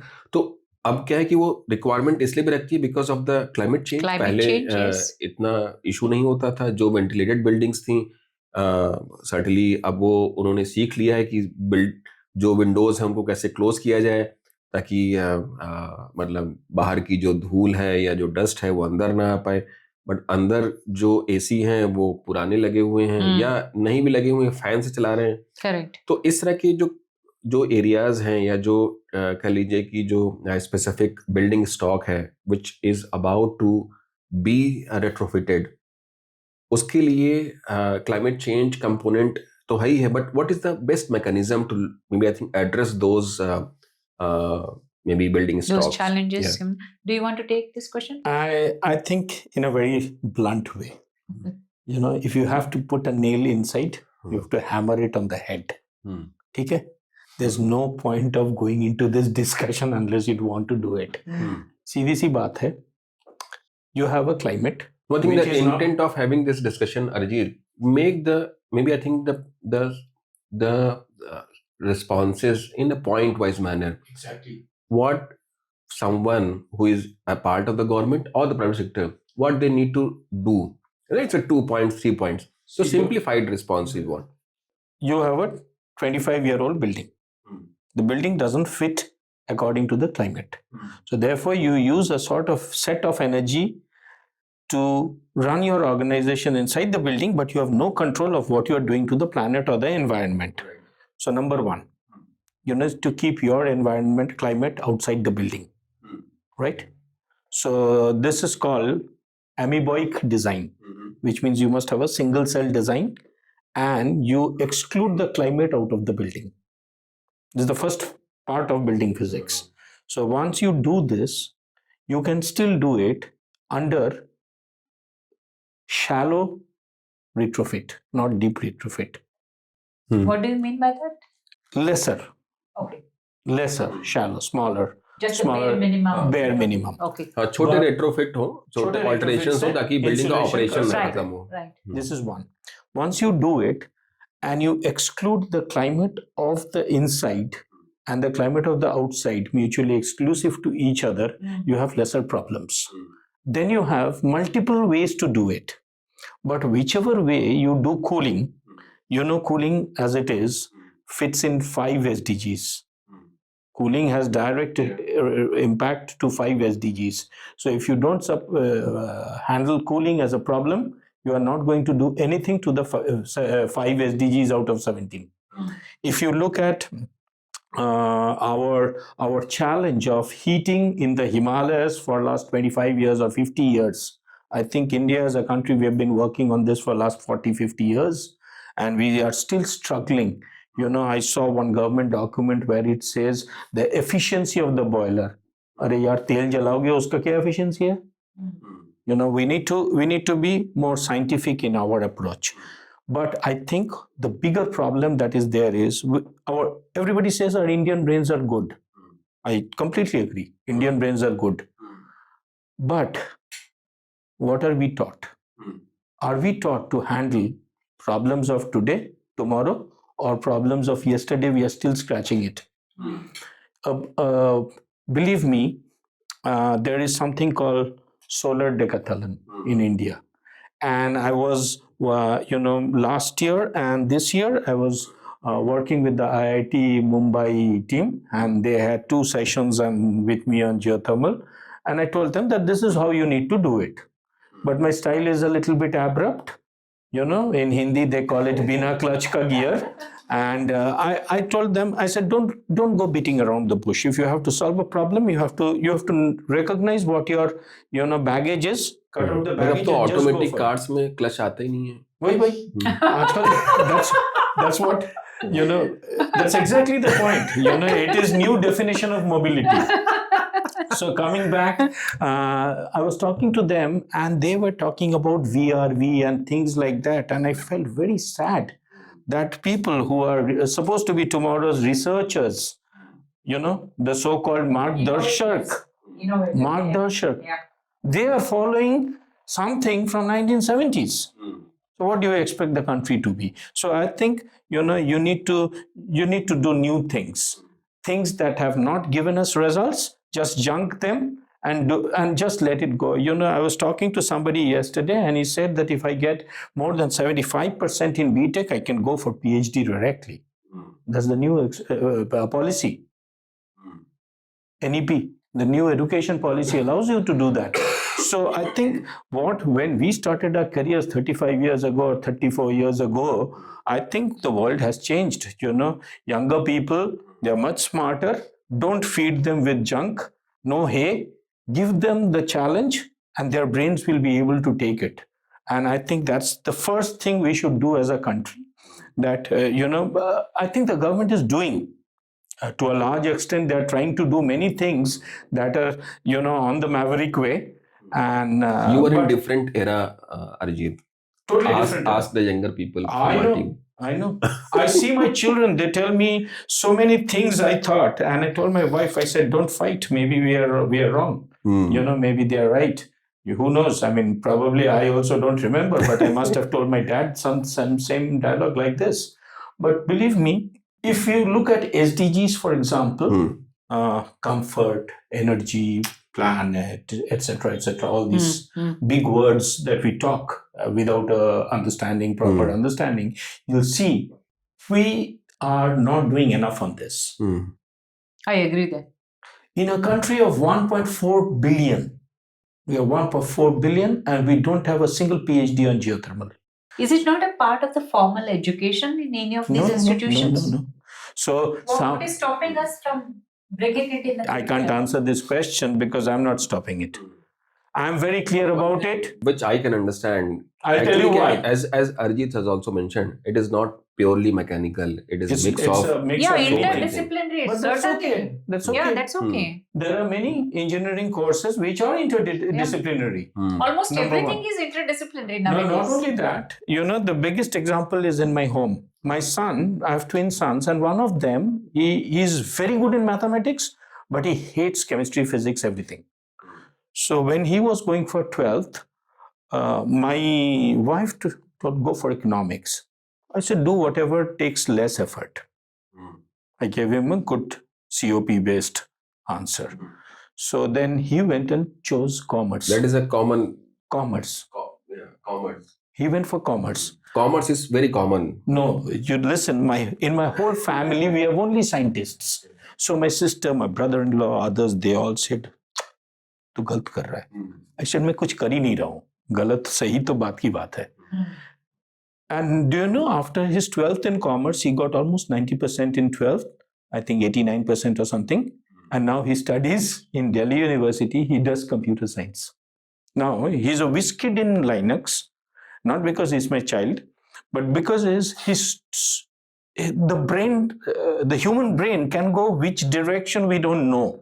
And I think it's hugely, grossly unfair to keep our new generation, to keep our younger people into things which pertain to 1970. Why would I teach a guy BMS? I'll tell him do without BMS. I will not teach a guy to do a building with more than 10% grid. I will teach an engineer to handle an off-grid building. I will teach an engineer to make a building that keeps the climate away. These are things which are common sense, directly going and impacting your 3.2 degrees centigrade. Why are you saying we could do only 3.2 degrees centigrade when you yourself don't want to do what you should do? We have to change the way we live our life. Nobody is going to do for us. It's only the human beings and the planet we are going to do. Out of 8 billion people, maybe 2%, 5% has the ability to do it, and this 5% has to do it, finished. In a country like India is also no different. Be it in your primary source of energy, be it on your the way you look at IAQ or AQI. There are a host of problems, but if you put them all in a cluster, there are not more than 5 problems. So no, that's a fair point. I totally agree and understand that. I think we have to make things simpler so that other people can consume it. Yeah. Maybe I think in more. Maybe I think in more amount. That is very much important. Otherwise, if you make it such a complex thing, people get maybe I think a fear in terms of taking Using it forward. or, There is a town in Turkey called Famagusta.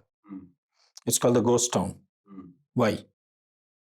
Why people have left it and gone away? Yes, people have left it and gone away. And Famagusta is something which is running out of resources. There are towns in China. I'm sure there are towns. There were towns in India. नहीं अपने यहाँ भी है villages हैं they are the capital just shifting the during ghost the Mughal villages, time, right? The capital shifting during the Mughal time. We are coming to Delhi in a similar situation. Maybe in 20 years' time, between November and March, nobody will stay in Delhi because you can't breathe. So which means what? You have run out of resources. है ना? 1 लाख आदमी होना चाहिए था, 2 करोड़ आदमी रह रहे. So you have multiplied the problem and now you can't control it because now it's beyond science to manage. So I think we must look at science and we must look at country very, very scientifically.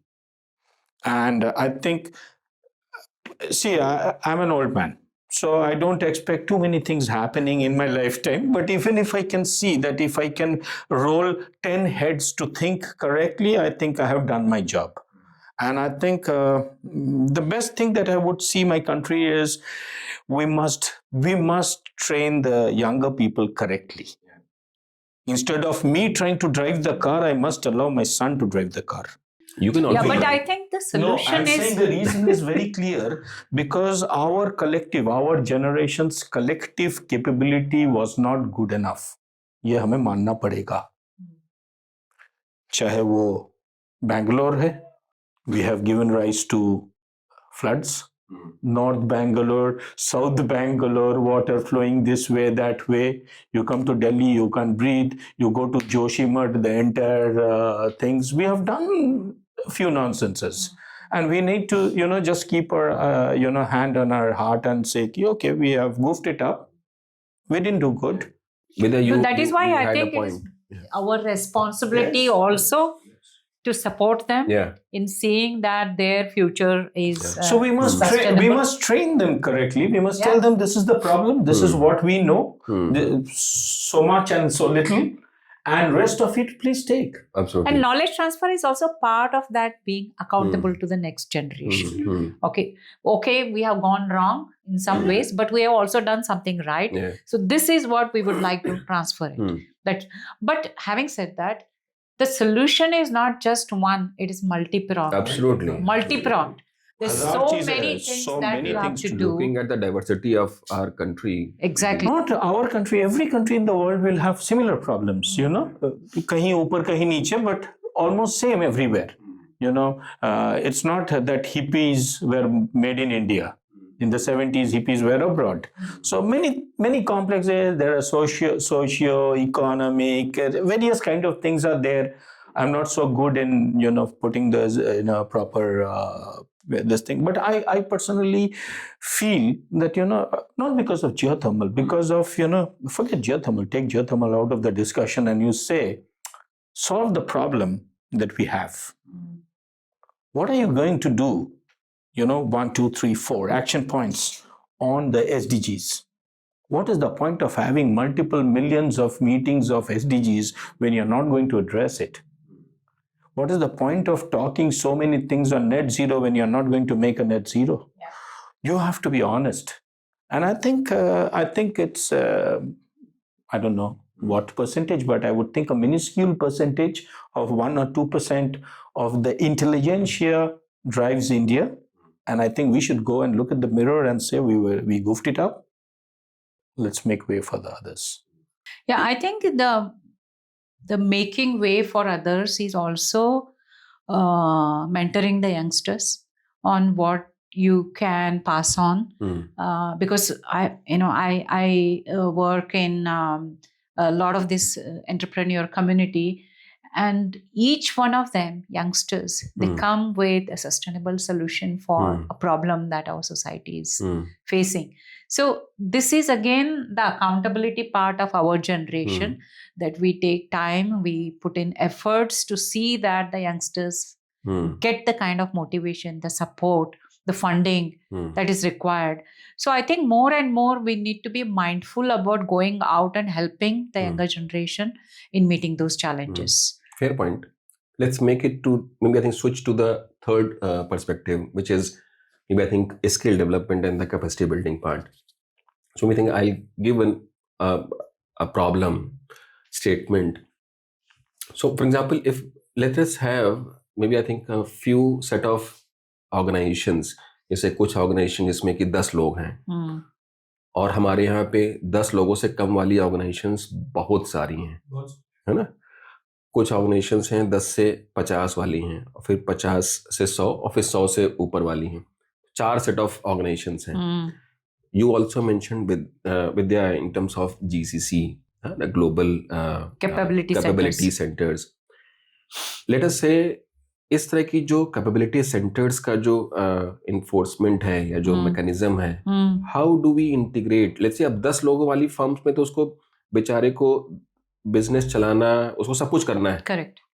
उसको business लाना भी है, उसको business चलाना भी है, deliver भी करना है, उसको अपने एम्प्लॉयज को भी ख्याल रखना है. 50 वाले के पास में फिर भी थोड़ी सी रिस्पाइट है, उसके पास में मे बी एडमिन स्टाफ है, अकाउंट स्टाफ है, उसके पास कुछ टेक्निकल डिलीवरी के लोग हैं, कुछ सेल्स के लोग हैं. 100 के पार जो है वो सर्टेनली एक सेटअप की बात कर रहे हैं. You have may be bit more stable setup, and then you can actually look at the may be experimental component also, जहाँ पे आप GCC का कोई कस्टमाइज्ड वर्जन आप डेवलप कर सकते हैं, because you have to also maybe enhance the skill of your own people. And if you don't, then certainly they will be maybe I think lagging behind in due course of years of time, right?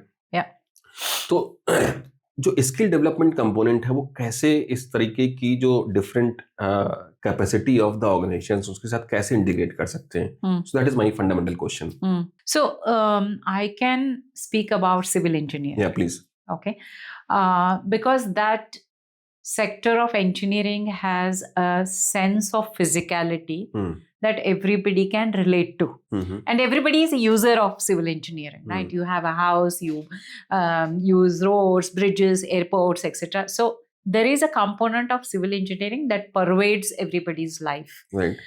So you have a small setup, you have a medium setup, you have a large setup, but for everyone, there is accessibility to this kind of engineering. Okay, so if I have a global capability center of, say, a medium volume, say 100 people, I think there needs to be a balance between doing international projects as well as domestic projects. Okay, because a civil engineer cannot grow just sitting in a room and doing a project thousands of miles away. He or she has to be there on the site, has to interact with the contractor, with the architect, with the vendors, understand the supply chain, understand the commercial sense of that project. So you have that knowledge, bring it to your international project and draw inspiration from international projects to domestic projects. I think that is a kind of balance, and it's not very expensive. That is the kind of model that you need to have. Okay, you serve your domestic market because there it's not very expensive, and you serve the international market. So if you have, say, 100 hours with you as a capacity, maybe 70 hours for international and 30 hours for domestic. And then your engineers in India are also very satisfied that they contribute to the local society. Okay, because after a certain level of your career, you want to have a purpose for your profession. Maybe the 10 years, 15 years, you have earned enough, but you look for a purpose. What I am doing, is it serving my local community, my country? So those are the questions would be addressed by this drawing of balance. So you can scale it up as and when you require. So that balance of say 70-30 or 60-40 is a very good model, and you don't have to be thousands of people to make it commercially viable. Very good perspective. Arijit. I don't know if I understand how to answer this question, because in my niche, in geothermal heat exchange. You should not call it a niche, otherwise you will not be able to scale it up. No, I'm not. I'm actually struggling. No, he's calling it niche so he can scale it up.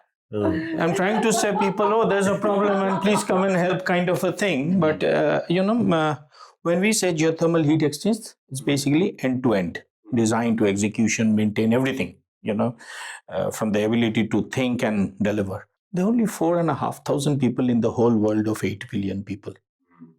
Now, 4.5, when I heard this number, my aspiration was to become 4,001, so that I could become number one in India. And when I came back to India, I really saw that was achievable. I've never been number one anywhere, maybe in the first few school years. That's very modest of you to say that. No, but that's the way it is, because when I started working on this thing, I realized that you hop in, hop out between subjects, and the brain needs to be so flexible that this moment you're handling something related to mechanical engineering, next one is physics, third one is geology. God knows where it takes you. And even after so many years, I don't think our entire clan has got over 5,000 people in the whole world. And when you are in 5,000 people, if you're lucky, you have a very good life. And if you're not, you struggle. And God knows what's the alternate profession. I always think that we will not be able to break this, because it has not been broken in the last 20, 30, 40 years. But what we can do is, we can do definitely in a small way, maybe in a country as big as diverse like ours, we can go to different places and set up different places where the basics can be taught. At least don't try too many, say 50 guys who knows a little bit of geothermal. Target this, see where you reach, and then take it. Now, come to think of it, if you ask me how many have I prepared, we are a company of 2.5 people. Why 2.5? 2 of us work, one works only half the time. So we are 2.5. And now, then how do we manage so many big projects, so many diverse projects, so many complicated projects? Is we have built up an ancillary team which takes care of a large number of executional problems. Drilling, things like that. I stand on the front and tell them how to drill, but I don't drill. So I can stay here 2 hours, go to the next one 2 hours, then go to the next one 2 hours, and things like that. So far, I have been lucky that most of my projects are located within, say, 4 kilometers or 10 kilometers. But I know this can be a problem, but I just hope that my children get ready before that time. But come to think of it, I have to say no to 8 of my 10 projects to live my life. And that's not a good sign. Yeah. And many people in these years, they come and say, "Aapke saath jurna hai." So my answer has changed over the years, and now I say that Fevicol laiye, hum jud jayenge aur kya. I mean, see, I had to go through this whole. Kuch log laye Fevicol. Laya, but I didn't want to chipkao. I thought that Fevikwik would be better instead of Fevicol, because you know what, you have to have that passion in this business to succeed. And if you think that Monday here and Wednesday there, you're not going to succeed, because you will not know anything. You are going to be dependent on me, and you want me to feed you and your family. And I may do it on Monday correctly, but on Tuesday I might only lose my patience, and that will be the end of the story. So I live with my life with two of them. That's fair. So, for example, with respect to the capacity building again, Vidya and Arijit, maybe I think women's role in this particular sector is important. Generally, मैं देखता हूँ कि जैसे civil engineering में अभी बहुत कम लोग हैं, particularly the specific gender that I'm talking about. Yeah. आपकी फील्ड में तो है. There is something called wing, women in geothermal. Women Oh, in good. geothermal. And Great there to is hear one- that. And there is one woman in India called Kunzes, who's based in Ladakh. She is working on the Puga project of ONGC. Good to hear that. Mm. So STEM, as you have heard, and people generally use it, science, technology, mathematics. Yeah. And इस particular sector में, या let's say engineering sector, real estate sector, या specific जो niche या newer technologies के area में, how to maybe I think bring and rope in more and more, maybe I think women entrepreneur or people who have that passion, as you mentioned, Fevicol or Feviquick, the passion, I think you wanted to mention that passion like this, right? Mm-hmm. So the passion कैसे create कर सकते हैं, because this is certainly important. Capacity building शायद maybe definite number of people से नहीं होगी. We have to also enhance, increase the number of people as well. Certainly. Yeah. So, half the workforce, Yeah. If we leave them behind, certainly you won't be able to do the capacity building. But also we owe it to the women population to inspire and motivate them to come into STEM, basically, the technical engineering side of it. So when I started off, during my engineering, I was the only girl in my class. There were 72 boys. And then later on, when I started doing my post-graduation, again, I was the only girl with 22. IIT Bombay. IIT Mumbai, 40 years back. And the situation has changed. It has improved, but not as much as we would have liked to see. One, because it's a tough career. Another, unless you have a passion for your subject, you will start thinking, should I move from this to, say, management? Should I go to IT? Should I do something else, etc.? So I think it's very important to recognize early in your career what is it that drives you in engineering. That is one thing. And how do we motivate more women to stick to this kind of career is, you need to learn to deliver.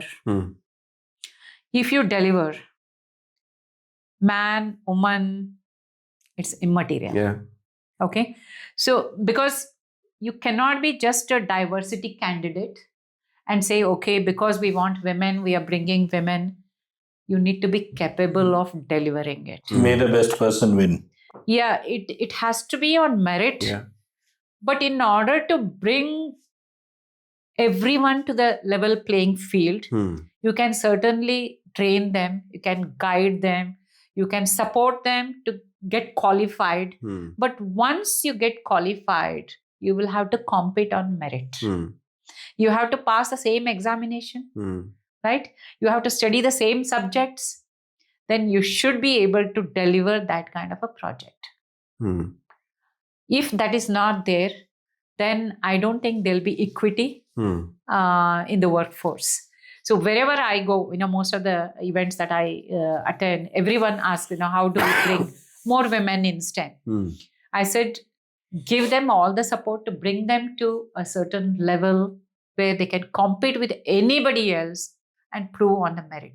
So you deliver, you are there in the workforce. And I don't think there should be any kind of soft pedaling on the issue. That doesn't work in the long term. I have a slightly different this thing on this. If you look at the points that we are talking or making, is these are not very, very mundane things. These are high end stuff. And I think Indian women had more barriers to enter the workforce in any workforce. Has.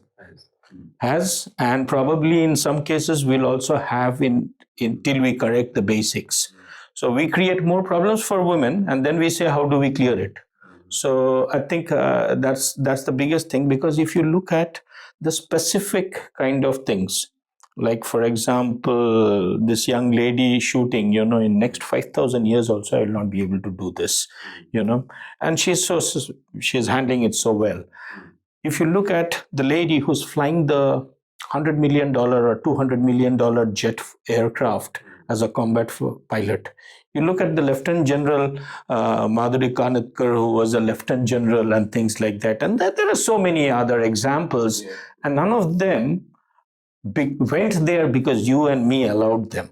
They went there on their own steam. Exactly. So you just let them go and let them rule the way a smart person will look. Don't look at male, female, woman, men, all these stuff. I think no need to do that, because good, bad, ugly. We have a lot of women examples in our country. And like, say, for example, if you see, the biggest influence in my life is my mother. She's a woman. And she's the only non-scientist in our house. And yet, she was, and my abrupt, this thing, it came all from my mother, her genes transplanted into me. Because she always said, if you want to solve a problem, hit the nail on the head. And I remember it all my life. I am not very popular person. Wherever I go, I end up in a fight, because my views are so strong that the other guy says, "Oh, ye kya aadmi hai, ye bekar ka ladta hai," But that's the way I am. But that's and in my opinion, we always say women here, women there. No, I think our women are capable enough. Just leave them alone. Don't be a barrier to them, and they'll go on their own. I think my own sister, though she is in the US, she works on biotechnological. I don't know if I should say on air. It's warfare stuff. I thought so. And she's a scientist. The other one, she is a double first class chemist. My wife is a double first class geologist.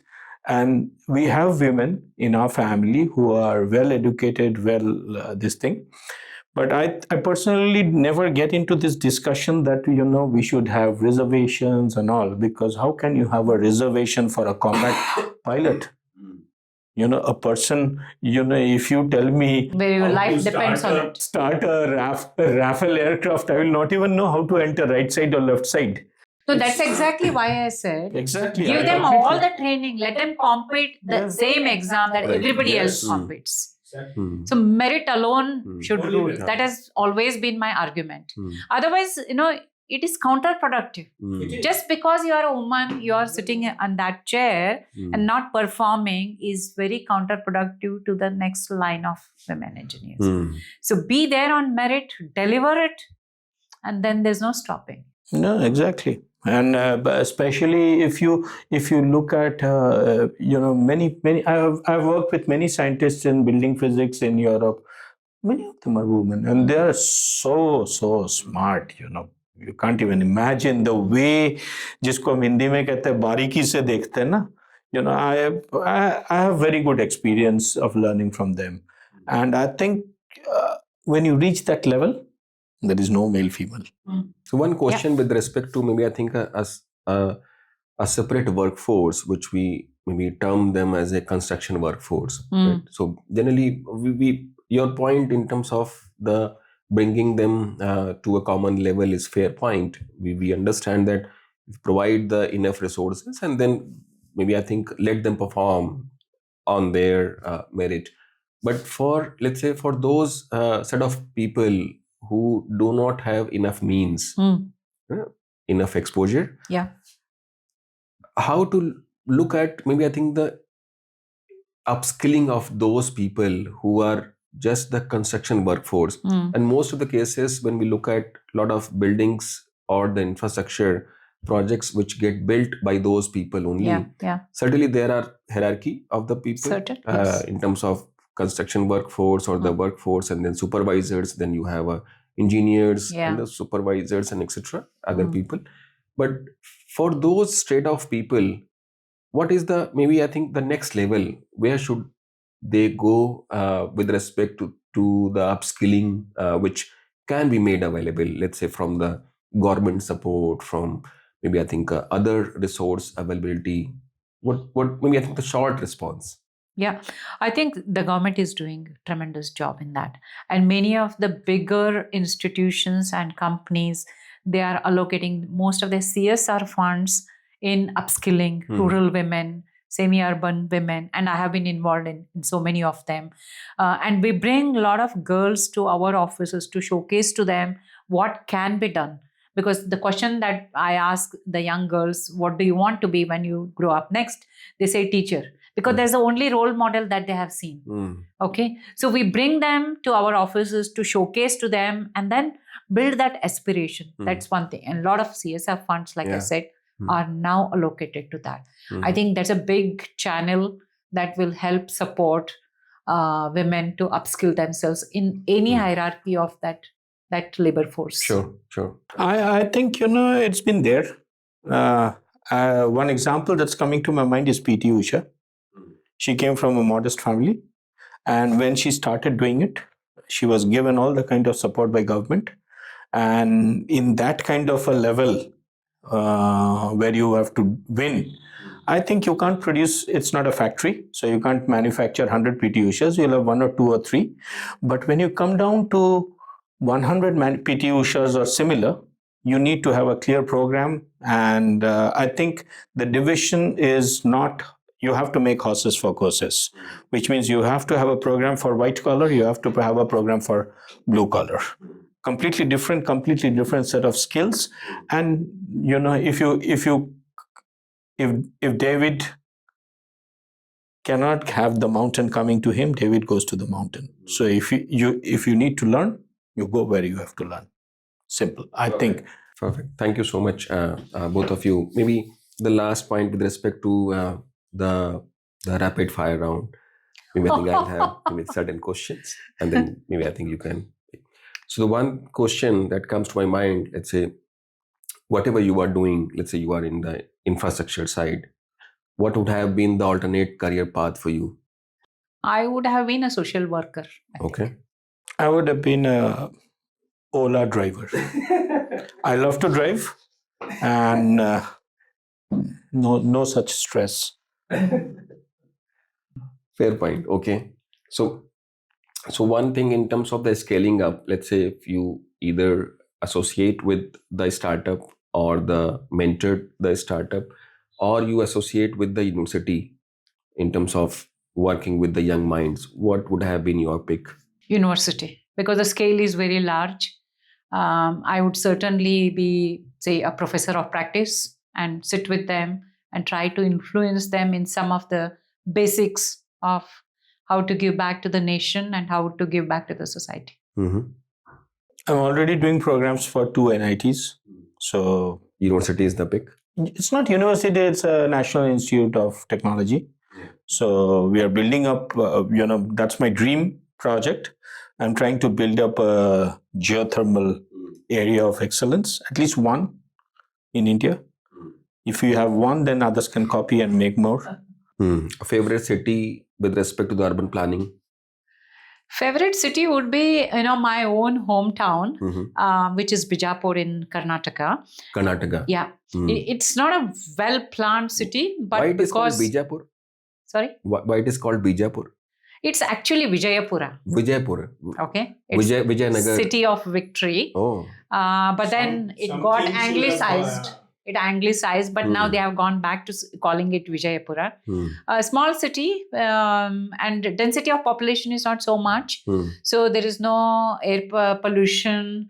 There's not too much of noise, etc. But the civic sense still needs to be improved. Maybe because I belong to that city, that's my favorite city. That's all right. Yeah. What is your favorite city from the urban planning? My favorite city is Noida. When I walked in here, Noida was expanded as no idea. And in the last 25 years, I saw Noida growing in front of my eyes.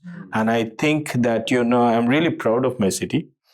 And whenever I go to Delhi, which is next door, I don't want to go there. Exactly. And Noida is green. I like Noida, and it's more planned.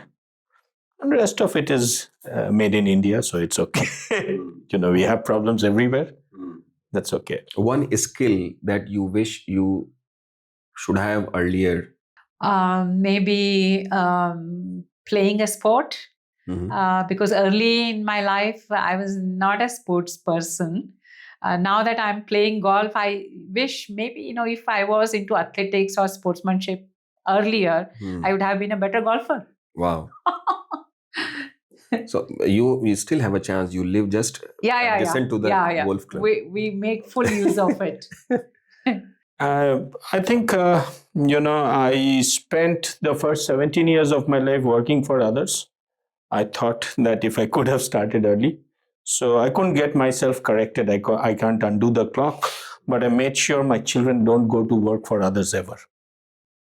Fair point. Okay.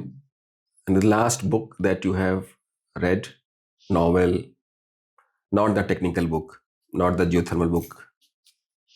I read Dr. Jaishankar's The India Way. And that resonates with me very, very closely because I'm extremely patriotic. And whatever I want to do has to contribute to my country.